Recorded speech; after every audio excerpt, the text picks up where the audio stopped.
যুব সমাজের ধ্বংসের কারণ এবং তার প্রতিকার।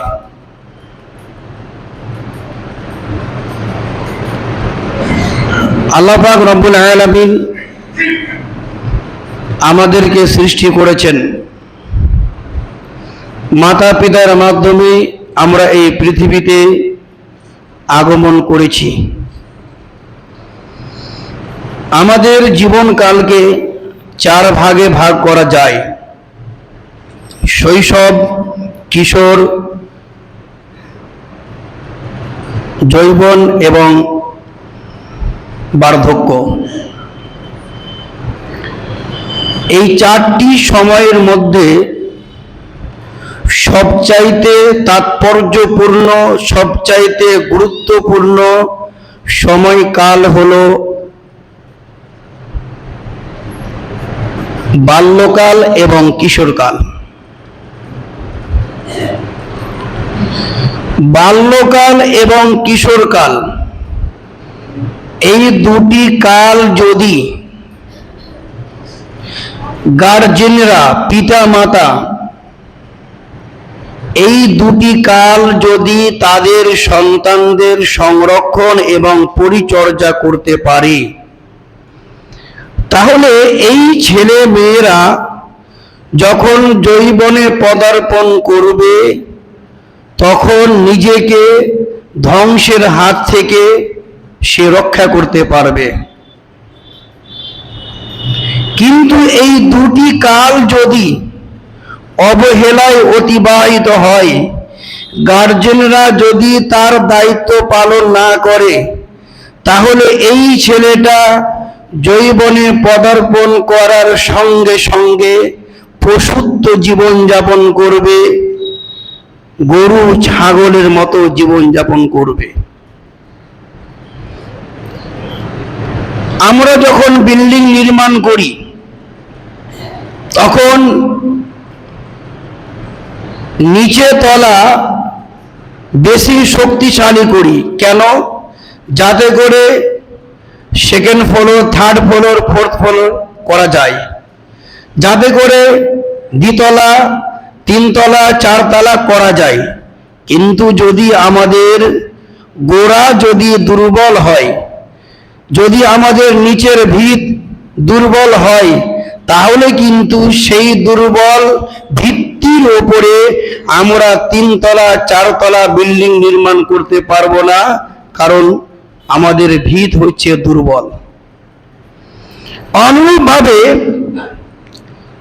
যদি শৈশব এবং কিশোরকাল এই দুটি সময়কাল যদি বাচ্চাদের যদি সংরক্ষণ এবং পরিচর্যা না করা যায়, তাহলে এর পরবর্তী জীবন ধ্বংস অনিবার্য।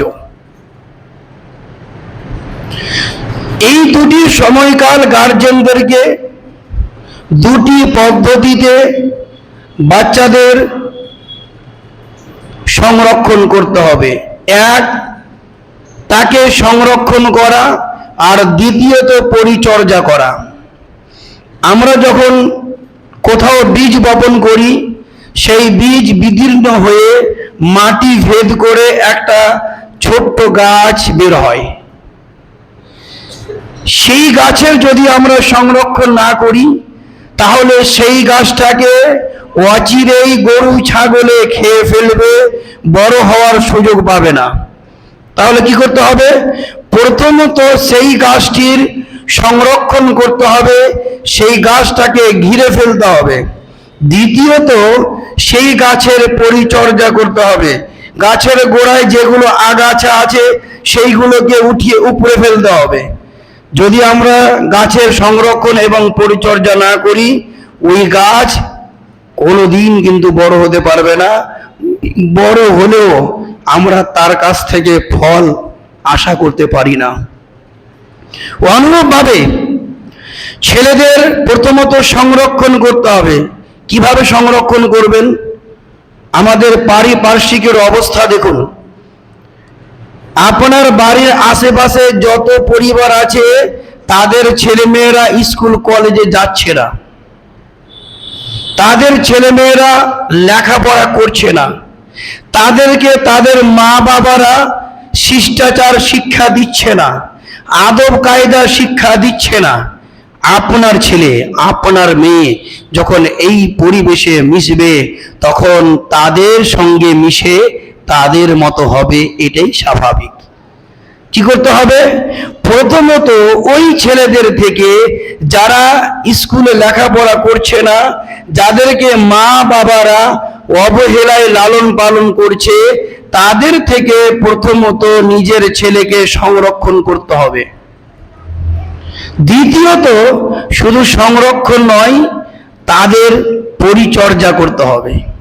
এই দুটো কাজ যদি আমরা শৈশবে এবং কিশোরকালে করতে পারি, এই ছেলে যখন যৌবনে পদার্পণ করবে অটোমেটিক সে টাকনুর নিচে প্যান্ট পরবে না, অটোমেটিক সে লম্বা লম্বা চুল ছাড়বে না, অটোমেটিক তার দাড়ি বের হতে শুরু করবে, অটোমেটিক সে আদর্শবান হবে, অটোমেটিক দেখবেন তার সে চরিত্রবান হবে, তার চরিত্র ভালো হবে। কিন্তু এই দুটি সময়কাল যদি অবহেলায় আমরা অতিবাহিত করি, কোশ্চেন কালেও এই ছেলে মেয়েরা জীবনে আর ভালো হবে না।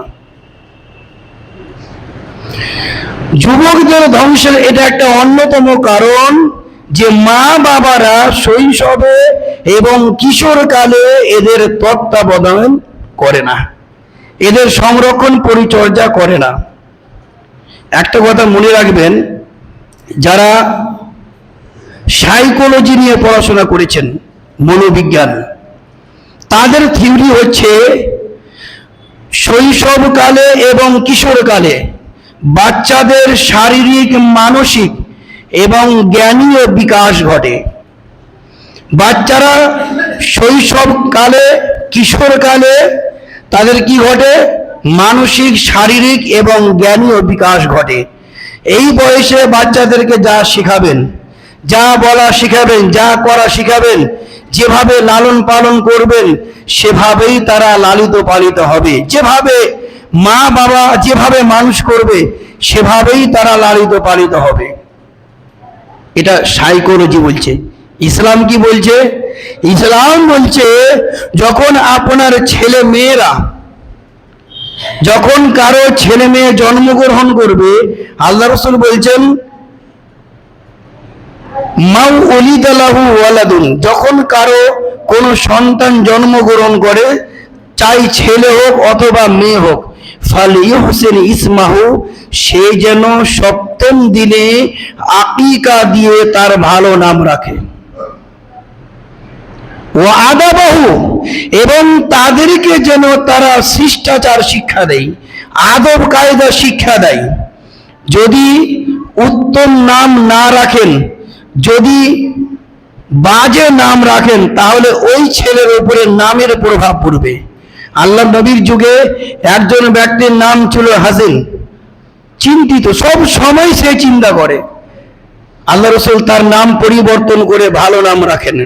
তার মানে বাচ্চার উপরে নামের প্রভাব পড়ে, এই জন্য সপ্তম দিনে আকিকা দিয়ে তার ভালো নাম রাখতে হবে। এটা হচ্ছে আদর্শ সন্তান গঠনের একটা প্রথম ধাপ। দ্বিতীয় ধাপ হলো তাদেরকে আদব কায়দা শিখাতে হবে। অন্য হাদিসে বলা হয়েছে বাচ্চারা যখন কথা বলতে শিখবে তখন তাদেরকে তাওহীদের শিক্ষা দাও, লা ইলাহা ইল্লাল্লাহ শিক্ষা দাও, তাদেরকে একত্ববাদের শিক্ষা দাও। আল্লাহ আরশে সমাসীন, আল্লাহর মা নেই, আল্লাহর বাবা নেই, আল্লাহর সন্তানাদি নেই, আল্লাহর বংশাবলী নেই। তাদেরকে এই যখন তারা কথা বলতে শিখবে তখন তাদেরকে শিষ্টাচার শিক্ষা দেওয়া। আমাদের সমাজের মানুষ কি করে? আমাদের সমাজের মানুষ আধুনিক যুগে বসবাস করে। যখন বাচ্চা কথা বলতে শিখে তখন তাকে শেখানো হয় টাটা, তখন তাকে শেখানো হয় পাপা। মানে বাংলায় যে ভাষাগুলো ব্যবহার হয় এই ভাষাগুলো চাইতে একটু স্টাইল ভাষা ব্যবহার করতে শুরু করে। নানা ভালো ভাষা, নানু, নানা একটা ভালো ভাষা, তারপরে ওটাকে আবার নানু। পায়খানা শিখাবে না, হাগু করবা, হাগু কোনো ভাষা হলো? বাচ্চারা যখন কথা বলতে শিখবে তখন তারা যেন ভালো ভাষা বলতে পারে, তাদেরকে আদব কায়দা শেখাতে হবে, তাওহীদের শিক্ষা দিতে হবে এবং ভাষাগত জ্ঞান দিতে হবে। আর কি করতে হবে? ওয়াইদা বালাগা, যখন ওই ছেলে যৌবনে পদার্পণ করবে, ফালিউযাওবিজহু, সে যেন তার বিবাহ দেয়। এটা আমি পরে বলবো ইনশাআল্লাহ। তাহলে সাইকোলজির থিওরি হচ্ছে এই বয়সে অর্থাৎ শৈশব কিশোরকালে বাচ্চাদের মানসিক, শারীরিক এবং জ্ঞানীয় বিকাশ ঘটে। এজন্য মা বাবার উচিত হবে এই বয়সে ভালো ভাষা শেখানো। মা বাবা যেমন ভাষা ব্যবহার করবে, ছেলে মেয়েরা তেমন ভাষাই কিন্তু বলবে। আমরা দেখতে পাই মা বাবা যদি ছোট ছোট ছেলে মেয়েদের সামনে ঝগড়া করে, ওই ছেলে মেয়েরা কিন্তু মা বাবার কাছ থেকে শিখবে। এই জন্যে এই বয়সে তাদের সংরক্ষণ এবং পরিচর্যা করা। তারপরে যখন ছেলেরা যৌবনে পদার্পণ করবে, তাদেরকে ইনকামের আইডিয়া দেওয়া। এখনকার ইয়াং ছেলেরা, বিশেষ করে যারা স্কুল কলেজে লেখাপড়া করে, মাধ্যমিক, উচ্চ মাধ্যমিক, বিএ, এমএ পাস করলো, ওই ছেলেটা চাকরি হলো না, না রাজমিস্ত্রির কাজ করতে পারবে, না ইলেকট্রিকের কাজ করতে পারবে, না কাঠমিস্ত্রির কাজ করতে পারবে, না কারো বাড়িতে গিয়ে কাজ করতে পারবে, না গ্রামে ফেরি করতে পারবে। এমন ভাবে তাকে মানুষ করেছে, মাধ্যমিক, উচ্চ মাধ্যমিক, বিএ, এমএ, বিএড, ডিএলএড সব করেছে, কিন্তু চাকরি হলো না। শেষে ওই ছেলেটাকে 3000 টাকা বেতনে কোনো একটা বেসরকারি একাডেমিতে পড়াতে হয়। এজন্যে যুবকদের ধ্বংসের একটা অন্যতম কারণ হলো ইনকাম না করা। মা বাবার উচিত হবে তাদেরকে ইনকামের আইডিয়া দেওয়া, যাতে করে আপনি কতদিন আছেন। আমরা তো দেখতে পাই যখন মা বাবা মারা যায় বা বাবা মারা যায়, তখন তারা ইয়াতিম হয়ে যায়, তাদেরকে দেখার মতো সমাজের লোক নেই।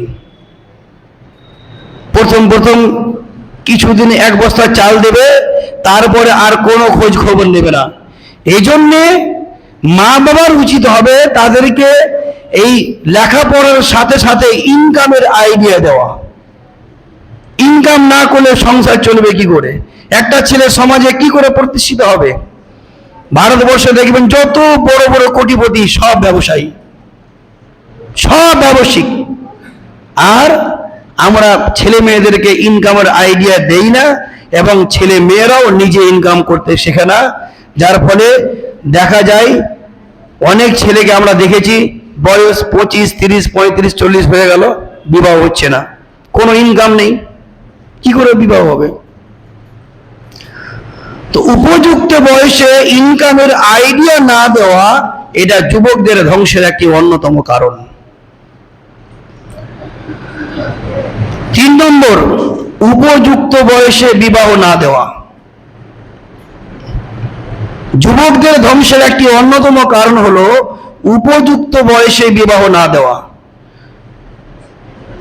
দেখা গেল যে লেখাপড়া কমপ্লিট করেছে, সে একটা কোনো কাজে লেগে আছে, তার বিবাহ দিতে হবে। আচ্ছা বলুন তো, একটা ইয়াং ছেলে যদি বিবাহ না করে, পৃথিবীতে কোথাও গিয়ে সে শান্তি পাবে না। আল্লাহ তাবারাক ওয়া তাআলা নারীদেরকে এমন ভাবে সৃষ্টি করেছেন, কোন পুরুষ বাড়িতে গিয়ে নারী ছাড়া শান্তি পেতে পারে না। স্ত্রী ছাড়া ও যতই কোটিপতি হোক না কেন, সে পৃথিবীর কোথাও শান্তি খুঁজে পাবে না, কারণ শান্তি রয়েছে নারীর মধ্যে। আল্লাহ তাআলা বলছেন, ওয়া মিন আয়াতিহি আন খালাকা লাকুম মিন আনফুসিকুম আজওয়াজা। আল্লাহ তাআলার অসংখ্য নিদর্শন রয়েছে, তার মধ্যে একটি নিদর্শন হলো তিনি তোমাদের থেকে তোমাদের জোড়া সৃষ্টি করেছেন। কেন? লিতাসকুনু ইলাইহা, যাতে করে তোমরা তার কাছ থেকে মানসিক এবং শারীরিক প্রশান্তি লাভ করতে পারো।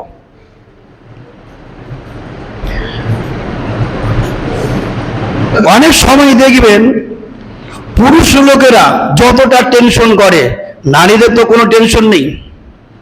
একটা পুরুষ লোক যখন স্কুলে পড়াতে যায়, বাচ্চাদেরকে কিভাবে পড়াতে হবে সেখানে টেনশন। যারা ডাক্তারি করেন, ডাক্তার সাহেব তার টেনশন, মাস্টারের টেনশন, একজন ইমাম সাহেবের টেনশন। এক কথায় পুরুষ লোক যেখানেই থাকুক না কেন বাড়ির বাইরে, তার টেনশন কাজ করে। সে মনে মনে ভাবে বাড়ি গেলে হয়তো শান্তি পাবো, কিন্তু দেখা গেল বাড়ি যেমনই প্রবেশ করেছে, হয়তো কোনো কিছু আনতে বলেছিল, সে আনতে ভুলে গেছে, বড় বড় চোখ করে বসে আছে। স্ত্রী শান্তি পাবে কোথায়? এই জন্য আল্লাহ রাসূল বলছেন, ফাদফার বিদাতিদ দ্বীন, হে যুবক, তুমি দিনদারি নারীকেই বিবাহ করো, দিনদারি নারীকে প্রাধান্য দাও। যেই নারী হয়তো তার সম্পদ নেই, টাকা পয়সা নেই, জমি জায়গা নেই, বাড়ি ঘর ভালো নেই, কিন্তু মেয়েটা দিনদারি, তুমি কারো মারফত জানতে পেরেছো, ফাদফার বিদাতিদ দ্বীন, তুমি দিনদারি নারীকেই প্রাধান্য দাও, না হলে সারাদিন টেনশনে থাকবে, বাড়ি গেলে বড় বড় চোখ দেখাবে। এজন্য যুবকদের ধ্বংসের একটা অন্যতম কারণ হলো এই উপযুক্ত বয়সে বিবাহ না করা। একটা কথা মনে রাখবেন, স্ত্রী ছাড়া পৃথিবীতে প্রত্যেকটা মানুষের যৌন চাহিদা আছে। যদি তার যৌন চাহিদা না থাকে, তাহলে মনে করতে হবে সে মিডিল জেন্ডার, না সে নারী না সে পুরুষ। নারী পুরুষ উভয়ের যৌন চাহিদা রয়েছে। যদি না থাকে, তাহলে তাকে মনে করতে হবে নপুংসক, মুখান্নাস যাকে আরবিতে বলা হয়, ইংরেজিতে যাকে বলা হয় মিডিল জেন্ডার, মধ্যম লিঙ্গ, না নারী না পুরুষ। তাহলে প্রত্যেক ব্যক্তি, প্রত্যেক নারীর যৌন চাহিদা আছে, আর যৌন চাহিদা নিবারণের, পূরণের আল্লাহ তাআলা একটি মাত্র মাধ্যমকে বৈধ করেছেন, সেটা হচ্ছে নারী পুরুষ বিবাহের মাধ্যমে তারা নিজেদের জৈবিক চাহিদা পূরণ করবে। একজন যুবক তার স্ত্রী ছাড়া পৃথিবীর কোথাও বা কোনো মাধ্যমে নিজের জৈবিক চাহিদা পূরণ করতে পারে না। একটা ছেলে বয়স হয়েছে 20-22 বছর, সে বিবাহ করছে না, তার কি জৈবিক চাহিদা নেই? আছে। তাহলে সে কি করে? সে নিজের জৈবিক চাহিদা কিভাবে পূরণ করে? হয় সে হস্তমৈথুন করে, আর হস্তমৈথুন করা তো কাবিরা গুনাহ। যুবকেরা কিন্তু এই বিষয়ে সচেতন নয়, জানেই না। আল্লাহ তাবারাক ওয়া তাআলা বলছেন, আল-ইয়াওমা নাখতিমু আলা আফওয়াহিহিম ওয়া তুকাল্লিমুনা আইদিহিম ওয়া তাশহাদু আরজুলুহুম বিমা কানু ইয়াকসিবুন। কিয়ামতের দিবসে আল্লাহ তাআলা মুখে মোহর মেরে দেবেন।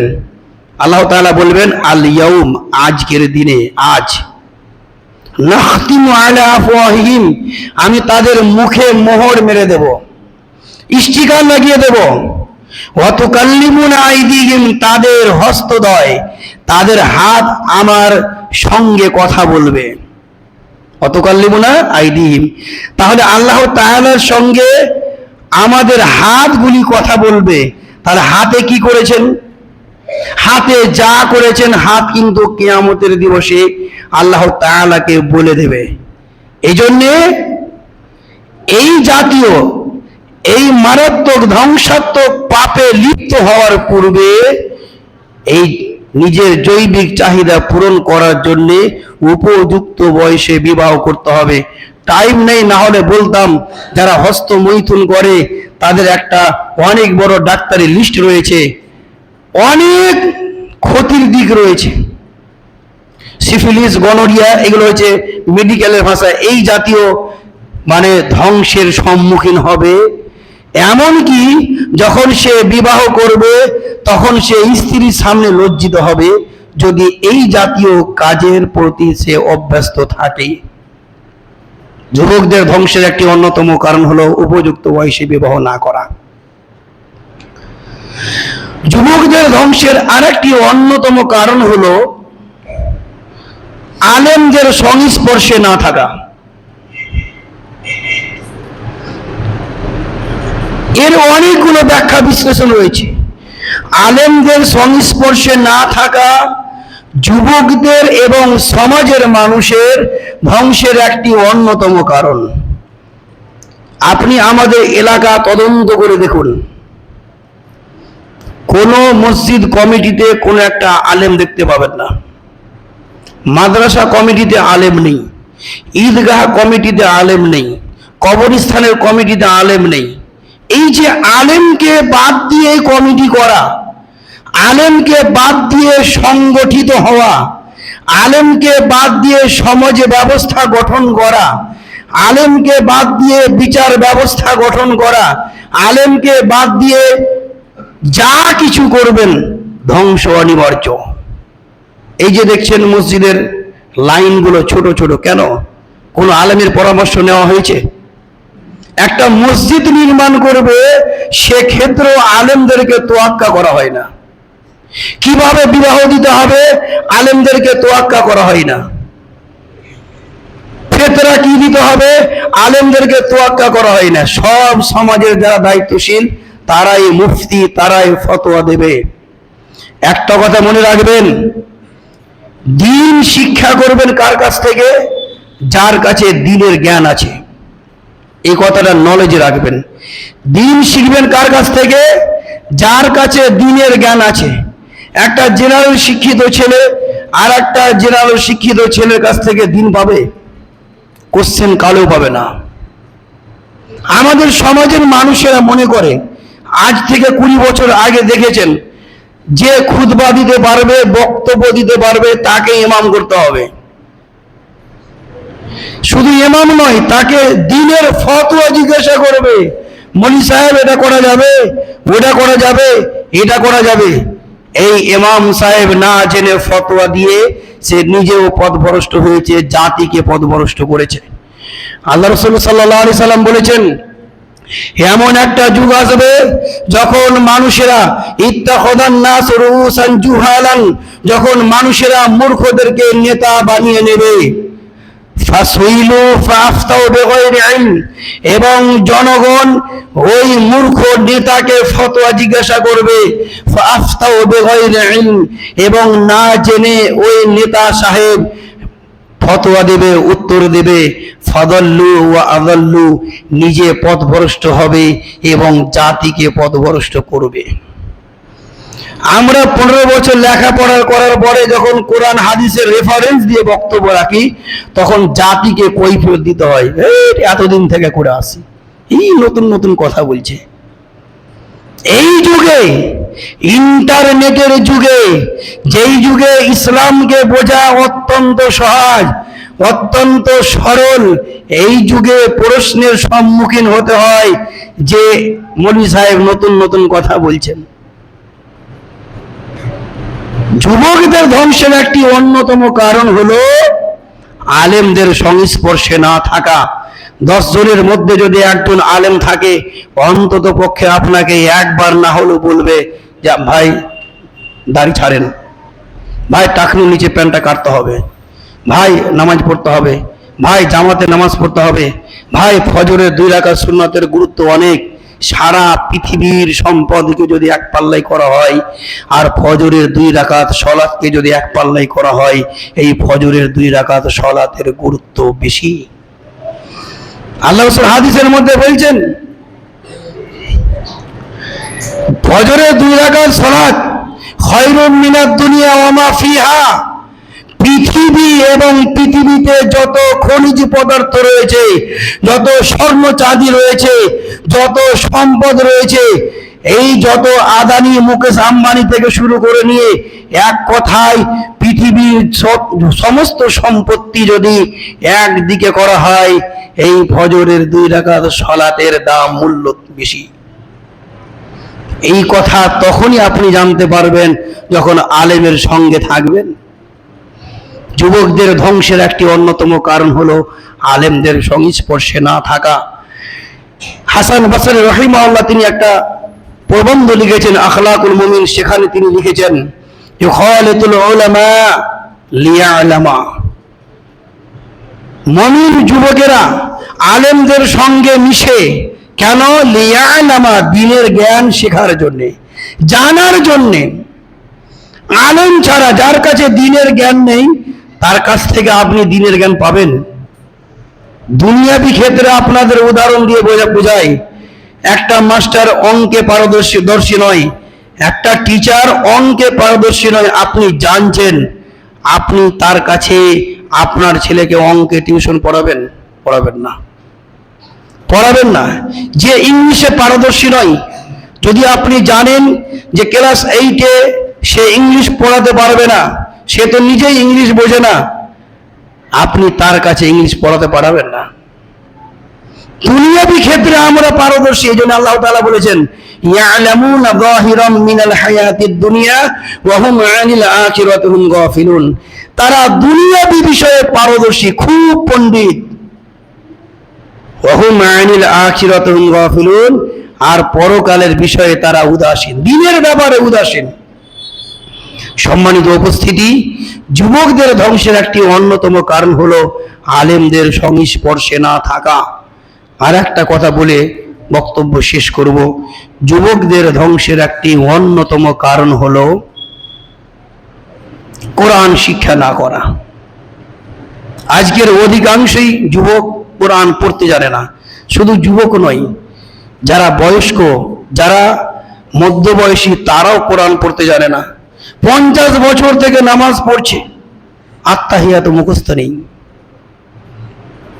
যদিও থাকে, বাংলা বই দেখে মুখস্থ করেছে, ভালো মুখস্থ নেই।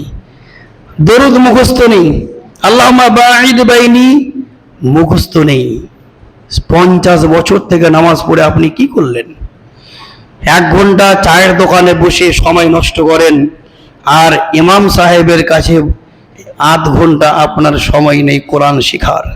কিয়ামতের দিবসে এর হিসাব দিতে হবে। আব্দুল্লাহ ইবনে আমর ইবনে আস বলছেন, ফাআলাইকুম বিল কুরআন ফাতাআল্লামুহু ওয়া আল্লিমুহু আবনাকুম ফাইন্নাকুম আনহু তুসআলুন ওয়া বিহি তুজসাউন। আব্দুল্লাহ ইবনে আমর ইবনে আস বলছেন, কোরআনের উপর তোমাদের অবশ্য পালনীয় কর্তব্য হলো তোমরা নিজেরা কোরআনের শিক্ষা অর্জন করো, তোমরা তোমাদের ছেলে মেয়েদেরকে কোরআনের শিক্ষা দাও।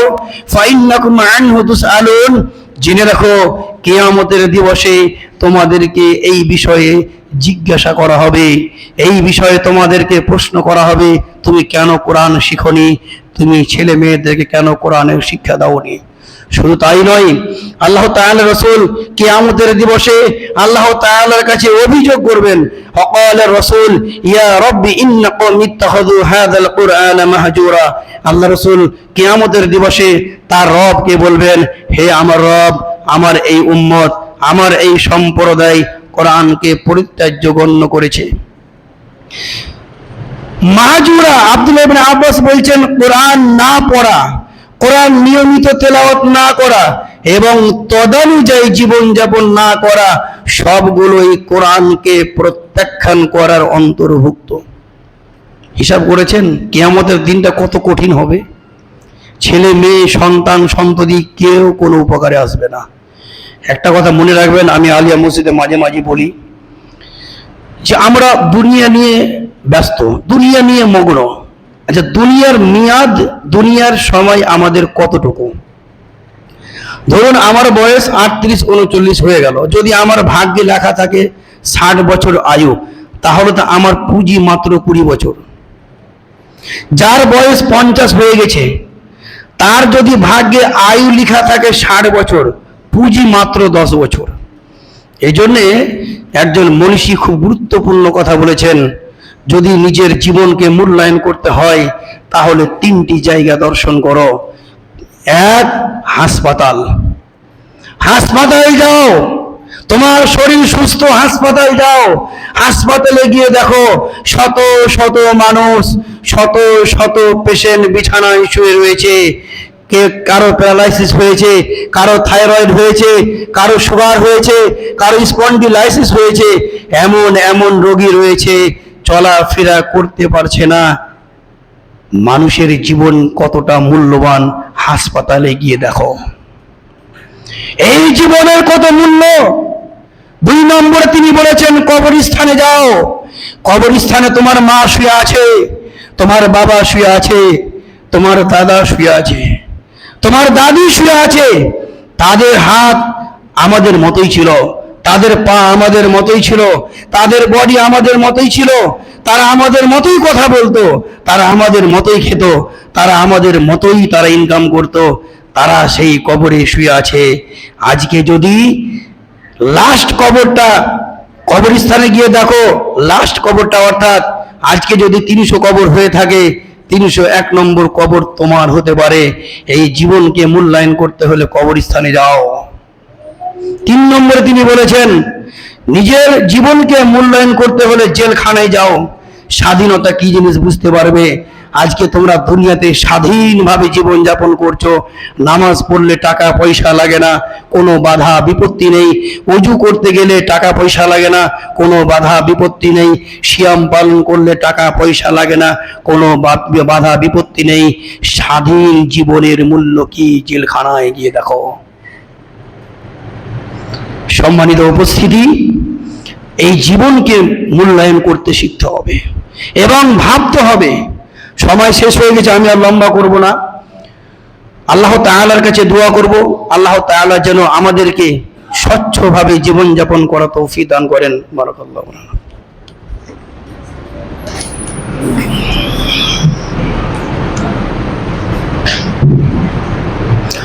إن الحمد لله وحده والصلاة والسلام على من لا نبي بعد أما بعد